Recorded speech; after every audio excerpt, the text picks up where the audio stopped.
Time line discuss کر رہے ہیں. بالکل. شروعات اس چیز پہ ہوتی ہے کہ الیکشن کمیشن جو ہے وہ کہتا ہے جی کہ جو آپ کے ریٹرننگ افسرز، آپ کے اسسٹنٹ ریٹرننگ افسرز اور آپ کے ڈی آر اوز جو ہیں ان کی جو عموماً جو وہ لوگ ہوتے ہیں الیکشن کمیشن کا عملہ ہوتا ہے وہ اس میں سے کچھ لوگ کرتے ہیں اور باقی لوگ جو ہیں آپ دیگر اداروں کو کہتے ہیں آپ ہمیں دے دیتے.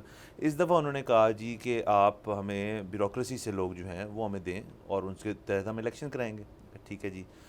اس کے بعد یہ ہوا کہ ان کی ایک ٹریننگ سیشن جو ہے وہ شروع ہو گیا.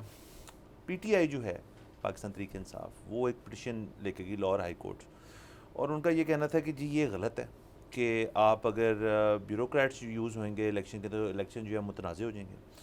اور یہ مزے کی بات ہے پی ٹی آئی کی طرف سے کیونکہ 2018 کے الیکشن میں بھی بیوروکریٹس ور یوزڈ. سو یہ ایک جدید وہ الگ بحث ہے اس کی.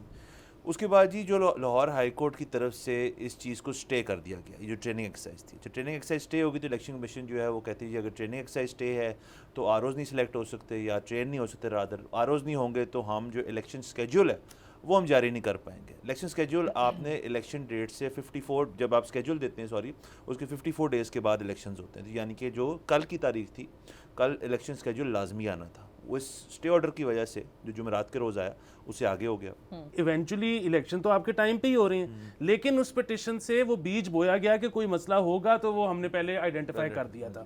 یہ ہے اس کی پولیٹیکل میری نظر میں. اچھا جہاں تک لیگل بھی وہ ہے نا وہ لیگلی تو یہ بہت ویک پٹیشن تھی میرے خیال میں. اور وہ بہت ویک پٹیشن اس لحاظ سے تھی کہ بھئی یا تو کہا جائے کہ جی ہم جو ریٹرننگ آفیسر ہیں نا وہ آذربائیجان سے یا چیچنیا سے لے کے آئیں گے. پاکستان میں تو ادھر سے ہو یا ادھر سے ہو تمام لوگ اہلیت رکھتے ہیں انفلوئنس ہو جانے کی. اس سے کوئی فرق ہی نہیں پڑتا کہ وہ کہاں سے لے کے آ رہے ہیں. بات تو صحیح ہے ویسے علی آپ کی. اور اچھا اور اس کے اندر جو پٹیشن تھی انہوں نے اس کے اندر پھر اور بھی چیزیں تھیں. جو سیکشن 50 اور 51(1) ہے اس کا الیکشن ایکٹ 2017 کا انہوں نے اس کو بھی چیلنج کیا ہے کہ یہ غلط ہے. اور وہ جو ہے ڈیل کرتا ہے سیکشن 50 ڈیل کرتا ہے ڈی آر اوز کے ساتھ, 51(1) ڈیل کرتا ہے آر اوز اور اے آر اوز کا. یعنی کہ یہ سارا ایک الیکشن ایکٹ کے اندر واضح طور پہ لکھا ہوا ہے اور مینشنڈ ہے اور کانسٹیٹیوشن کا حصہ ہے. تو ایک پٹیشن آپ لے کے جا رہے ہیں ایک بندہ اور وہ کہہ رہے ہیں جی کہ ایک پورا الیکشن ایکٹ کا ایک اتنا بڑا حصہ جو ہے وہ غیر آئینی ہے اور وہ غیر آئینی ہونے کی وجہ سے جی اس کو بھی ہم اپیل کرتے ہیں اس کے اوپر بھی کیس کرتے ہیں. تو وہ کل وہی سپریم کورٹ کے اوپر کر رہے تھے کہ یہ سمجھ سے باہر ہے کہ ایک لاہور ہائی کورٹ کا جج جو ہے وہ اس قسم کا یہ قاضی فائزہ نے کہا ہے کہ یہ کیسے ہو سکتا ہے کہ وہ اس قسم کا آرڈر دیتے وچ از جو ریش بھی ہے جو بہت انہوں نے سوچے سمجھے بغیر وہ کہہ رہے ہیں میں نہیں کہہ رہا انہوں نے دے دیا. تو یہ کیسے ہو سکتا ہے کہ جج جو اس قسم کا آرڈر دیتے. لیکن میرا تو اس میں جواب قاضی فائز صاحب کو یہ ہے کہ ہو تو کچھ بھی سکتا ہے. دیکھیں بات یہ ہے کہ ابھی جو الیکشن ہو رہے ہیں سپریم کورٹ کے دروازے کھل جاتے ہیں. ہاں الیکشن فروری میں جو ہو رہے ہیں یہ بھی ٹائملی تو نہیں ہو رہے, لیٹ ہو رہے ہیں. یہ اس سے پہلے ہو جانے چاہیے تھے. ٹھیک ہے 3 مہینے سے تو زیادہ کا عرصہ گزر ہی چکا ہے. وہ بھی کانسٹیٹیوشن میں تو ہے کہ نہیں ہو سکتا. اچھا اسی طرح جو ہماری پروونشل اسمبلیز تھیں 2 جن کی ووٹ آف نو کانفیڈنس کی وجہ سے یا جن کی بلکہ دستبردار ہو گئے تھے ٹھیک ہے وہاں تو اس سے بھی پہلے ہو جانے چاہیے تھے. کیوں نہیں ہوئے؟ وہ بھی کانسٹیٹیوشن کی تو خلاف ورزی تھی.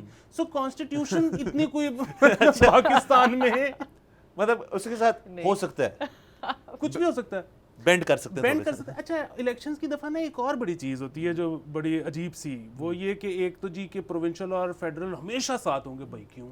یہ بھی کہیں نہیں لکھا ہوا. اچھا دوسری چیز یہ ہوتی ہے کہ اگر اس پٹیشن کی وجہ سے یا کسی بھی اور پٹیشن یا کسی بھی اور مجبوری کی وجہ سے ہمیں لیٹ کرنا پڑ جاتا ہے 1 مہینہ یا 15 دن یا 50 دن, نہیں او دے بعد پھر روزے آ جائیں گے, پھر چھوٹی عید آ جائے گی, پھر بڑی او یار وہ آج آنے تو اس سے کیا فرق پڑتا ہے. نہیں روزوں میں آپ کیمپیننگ نہیں کر سکتے نا, یہ ان کا مطالبہ تھا نا پارٹیز کا. وہ دیکھیں وہ بات ٹھیک ہے 8 مارچ کے اندر روزے ہیں, 8 تاریخ سے اگر کیمپیننگ کیوں نہیں کر سکتے؟ نہیں کر سکتے رمضان کے اندر آپ کیمپین نہیں کر سکتے. مطلب بھوک لگ جاتی ہے راتی نہیں آپ ریلیز نہیں کر سکتے. رول تو نہیں ہے نا کوئی رول نہیں ہے, بٹ نہیں ویسے نہیں کرنا چاہیے. روزوں میں عموماً جو ہے ایکٹیویٹی جو ہے شہر کے اندر وہ بند رہتی ہے. روزوں میں تو آپ نے دیکھا ہوگا آفیسز کے آورز بھی کم ہو جاتے ہیں. سو آپ کہہ رہی ہیں کہ آپ زیادہ کام کریں روزوں میں, تو وہ ثواب تو شاید ہوگا لیکن لوگ اتنے انتھوزڈ نہیں ہوں گے. اصل میں چلیں وہ میرا موقف نہیں, پولیٹیکل پارٹیز کا موقف ہے. وہ کہہ رہے ہیں 8 فروری بڑی زبردست ڈیٹ ہے اس کی, اور یہ الیکشن اسکیجول اگر نہ آتا وہ کہتے ہیں چلے اسی بھی کہتے ہیں یار چلے آج تو سیٹرڈے ہے کل سنڈے ہے,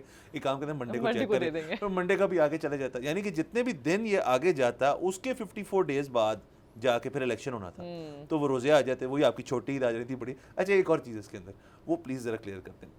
انہوں نے ایک چیز تو یہ کہی کہ کچھ جگہوں پہ الیکشن جو ہے وہ اس وجہ سے نہیں ہوتے سیکورٹی ایشوز ہیں, تو اس پہ انہوں نے بڑا اچھا جواب دے دیا کہ جی وہاں پہ نہ کرائیں, جب سیکورٹی سچویشن بہتر ہوگی تو وہاں بائی پولز ہو جائیں گے. اچھا وہ دوسرا کہتے ہیں جائے ٹھنڈ ہے آپ وہاں پہ نہیں جا سکتے. دیکھیں جی یہ میرا اس پہ ماننا یہ ہے کہ جس بندے کو ووٹ آیا ہوا ہے نا زور سے, اور اس کو پولیٹیکل پارٹی یا کو اپنا جو وہاں کا اس کا نمائندہ اس کو پسند ہے اور اس کو ووٹ لگانا چاہتا ہے اور اپنی سیلفی ڈالنا چاہتا ہے وہ انگوٹھا رنگ کے اپنا, وہ ٹھنڈ ہو گرمی ہو طوفان ہو, پھر بندہ پھر جمہوریت کی خاطر وہ ووٹ ڈالنے ضرور جائے. سبسکرائب کریں اور بیل دبائیں تاکہ کوئی خبر رہ نہ جائے.